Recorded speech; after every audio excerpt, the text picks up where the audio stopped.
are part of the larger problem of violence created by the Mexican drug trade and the drug war surrounding that drug trade. And that drug and the expanded drug trade and the violence surrounding it is a direct product of NAFTA, the North American Free Trade Agreement, a trade agreement between Mexico, Canada, and the United States, dating back to 1994. Since the passage of NAFTA, Mexican farmers have been decimated. First, by the destruction under NAFTA of ejidos, collective farms, which created opportunities for people to sustain their communities economically and with food. NAFTA meant the destruction of communities in Mexico. Second, with the flood of government-subsidized, genetically modified, pesticide sprayed, corporate food imports sold at prices below those of traditional and sustainable Mexican foods. So this combination of attacks destroyed family farm peasant agriculture in Mexico, destroyed the economic base of communities, of a nation, led to the displacement of 5 million farm jobs, and that created conditions of desperation. And so while Mexico's farm economy was being destroyed, what was being created in its place was a growing drug economy. And that meant trade in two directions. One, drugs into the United States, and two, guns into Mexico to fuel the violence of that trade.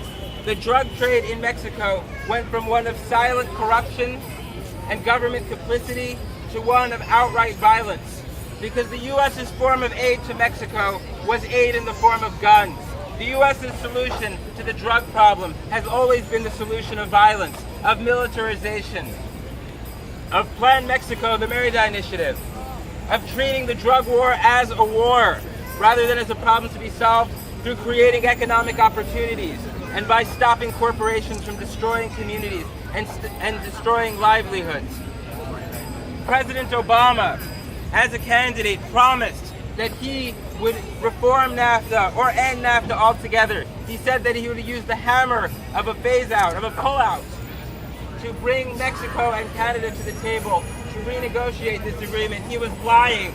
And it was not just that he changed his mind, he was lying. And we know that because while he was campaigning in the Democratic primary against Hillary Clinton, it was leaked that one of his aides was in Canada, Austin Goolsbee, one of his advisors, telling the Canadian government that this was merely campaign rhetoric that he was using to win the primary. And sure enough, as soon as the primary was over, in an interview, he said that his statements on NAFTA were merely overheated campaign rhetoric, when he no longer needed Democratic votes to win a primary, but he needed corporate money. He revealed his true agenda on NAFTA. So as president, he has not renegotiated NAFTA. In fact, he passed 3 Bush-negotiated trade agreements with Colombia, Panama, and South Korea.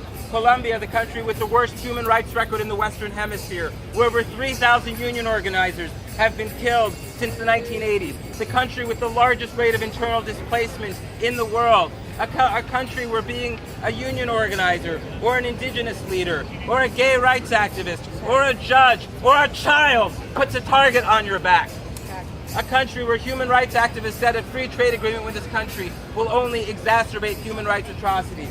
And human rights activists said the same thing about the trade agreement that Obama supported with Peru.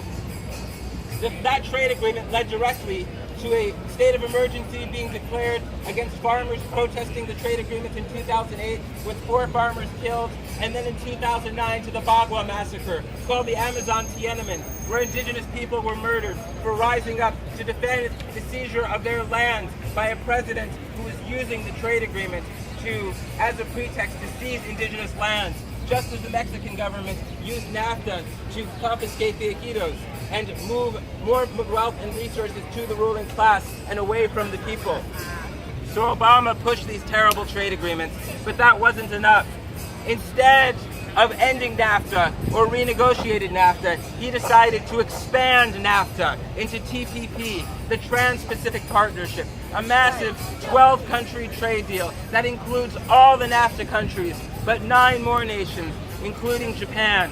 These trade agreements do not increase labor rights, increase environmental protections, protect family farms. They do not help to rebuild the farming communities that were destroyed by NAFTA. They do not help to replace the factory jobs that were moved to Mexico under NAFTA and then escaped Mexico onto China and other countries that would pay workers even lower wages than they could afford to pay workers under NAFTA. No, in fact, they do just the opposite, because TTP will help what few jobs, factory jobs are left in Mexico, will help those jobs move to Vietnam, a country where wages are so low that corporations are looking to move jobs out of China so they can pay workers even less.